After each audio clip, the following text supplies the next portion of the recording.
Hello and welcome दोस्तों, स्वागत है आपका हमारे यूट्यूब चैनल में। दोस्तों आज के इस वीडियो में हम बात करने वाले हैं BA third semester political science के सिलेबस के बारे में। तो चलिए आज का वीडियो शुरू करते हैं और देखते हैं कि BA third semester political science में आपको क्या क्या चीज़ें पढ़नी है। तो यहाँ पे आपका है पहला पेपर जो है उसका नाम है पॉलिटिकल प्रोसेस इन इंडिया, यानी कि भारत में राजनीतिक प्रक्रिया, जिसका क्रेडिट है 4+0 यानी कि 4। इसमें आपका पहला टॉपिक है process of democratisation in post colonial India, यानी कि उत्तर औपनिवेशिक भारत में लोकतंत्रीकरण की प्रक्रिया क्या थी, यानी कि जब भारत आज़ाद हो गया था उसके बाद जो है लोकतंत्रीकरण की प्रक्रिया क्या थी। अब आगे चलिए देखते हैं dimension of democracy, social economic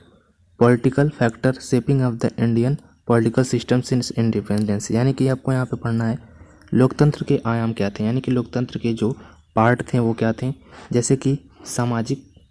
आर्थिक आयाम, राजनीतिक आयाम और स्वतंत्रता के बाद जो है भारतीय राजनीतिक व्यवस्था को आकार देने वाले जो है कारक कौन कौन से थे, जिन्होंने जो है भारतीय राजनीति को जो है एक आकार दिया, उनके बारे में आपको पढ़ना है। आगे चलिए देखते हैं quasi federalism, coalition and political parties and party system in India, यानी कि आपको पढ़ना है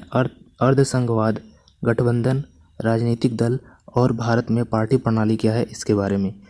आगे चलिए देखते हैं अगला जो टॉपिक है आपका impact of democratic decentralization, urban and local self government, 73 and 74 amendment of Indian constitution. दोस्तों ये जो टॉपिक है वो काफ़ी इंपॉर्टेंट हो जाता है, क्योंकि इसमें आपको लोकतांत्रिक विकेंद्रीकरण का प्रभाव पढ़ना है और शहरी और स्थानीय स्वशासन, यानी कि शहर में और आप जहाँ पे हैं आपके गाँव वगैरह में किस प्रकार का शासन चलता है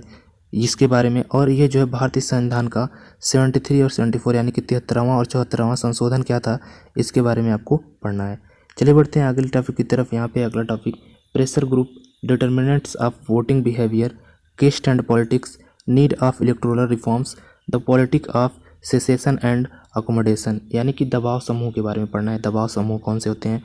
मतदान व्यवहार के निर्धारक कौन है, यानी कि मतदान व्यवहार को निर्धारित कौन करता है, जाति और राजनीति क्या है, चुनावी सुधारों की आवश्यकता, यानी कि चुनावी सुधारों की आवश्यकता है कि नहीं है, अलगाव और आवास की राजनीति के बारे में आपको पढ़ना है। आगे चलते हैं तो यहाँ पे आपको religion and politics in India, यानी कि धर्म और राजनीति किस प्रकार से होती है भारत में, डिबेट्स ऑन सेकुलरिज्म, यानी कि सेकुलरिज्म किस प्रकार से होता है, धर्मनिरपेक्षता, धर्मनिरपेक्ष को कौन कौन मान्यता देता है, क्यों नहीं देता है, इस पर डिबेट होती हैं, उनको जो है आपको पढ़ना है। अफर्मेटिव एक्शन, अगली जो टॉपिक है वो है affirmative action, policies with respect to women caste and class, यानी कि महिलाओं, जाति वर्ग के संबंध में सकारात्मक कार्रवाई नीतियाँ, यानी कि सकारात्मक कार्रवाई होनी चाहिए और अच्छी नीतियाँ बननी चाहिए, जिससे महिलाएं और जो भी जातियाँ हैं उनको जो है फ़ायदा मिल सके। अगला टॉपिक है आपका challenges of nation building, ethnicity, language, regionalism, cast, majority and minority, communalism, corruption, यानी कि राष्ट्र चुनौतियाँ कौन कौन से आती हैं, जैसे कि जातीयता, भाषा, क्षेत्रवाद, जाति, बहुसंख्यक और अल्पसंख्यक सांप्रदायिक भ्रष्टाचार, यानी कि भारतीय निर्माण में चुनौतियां जो हैं वो हैं जातीयता, जैसे कि जात की वजह से जो चुनौती उत्पन्न होती है, भाषा की वजह से, क्षेत्रवाद की वजह से जो चुनौती उत्पन्न होती है,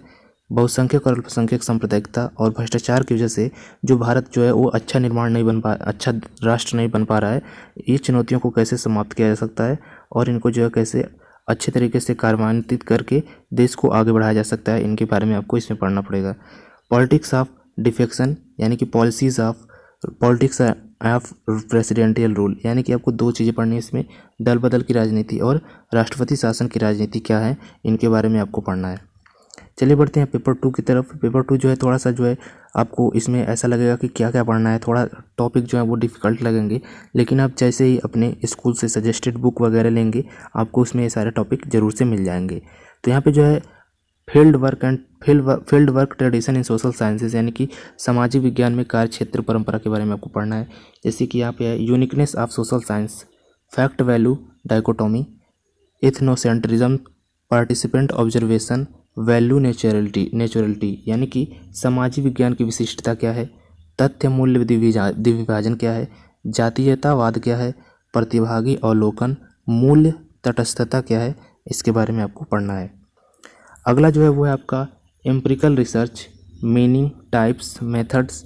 identification of research problems, formulation of hypothesis, research design, यानी कि प्रयोग सिद्ध अनुसंधान, जो प्रयोग सिद्ध अनुसंधान है उनके बारे में पढ़ना है। अर्थ क्या है इसका, प्रकार क्या है, तरीके क्या हैं,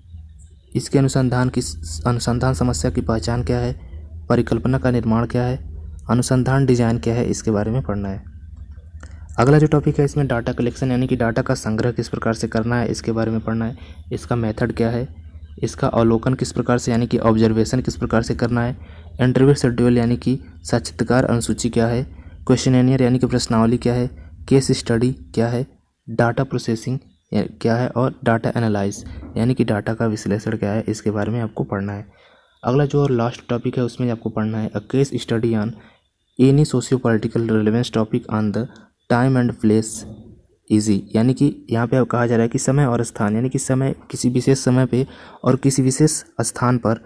किसी भी सामाजिक राजनीतिक प्रासंगिक विषय पर एक केस स्टडी। केस स्टडी क्या होती है, केस स्टडी ऐसा होता है कि एक कहानी की तरह होती है जो सच में घटित हुई होती है और जिसका कोई निष्कर्ष निकलता है, जिसे पढ़ने के बाद आगे जो है हम उसी के आधार पर अगला कार्य करते हैं। जैसे कोई गरीब आदमी हो और वो बहुत दिनों से गरीब हो लेकिन सरकार को उससे मदद मिल जाए, लेकिन मदद मिलने में कौन कौन सी प्रक्रिया हुई, किस किस प्रकार से हुई और किस प्रकार से आखिर में उसे मदद मिली। तो इस प्रकार की जो है बातों को, इस प्रकार की कहानी टाइप जो होती हैं उन्हें केस स्टडी कहा जाता है और उसी के आधार पर आगे जो है गरीबों के लिए अलग स्कीम्स वगैरह बनाई जाती हैं और उन्हें फ़ायदा पहुंचाया जाता है। तो केस स्टडी जो है ऐसी पढ़नी है जिसमें सामाजिक राजनीतिक प्रासंगिक विषय पर होनी चाहिए वो केस स्टडी। और आगे क्या पढ़ना है, analyse of any election in India, यानी कि भारत में किसी भी चुनाव का विश्लेषण आपको किस प्रकार से करना है। अगला टॉपिक ये आपका है। अगला टॉपिक इसके आगे है फंक्शनिंग ऑफ एनी ऑर्गन और एजेंसी यूनाइटेड स्टेट, यानी कि संयुक्त राष्ट्र के किसी भी अंग या एजेंसी का कार्यप्रणाली। संयुक्त राष्ट्र जो कि विश्व का एक बहुत ही जो है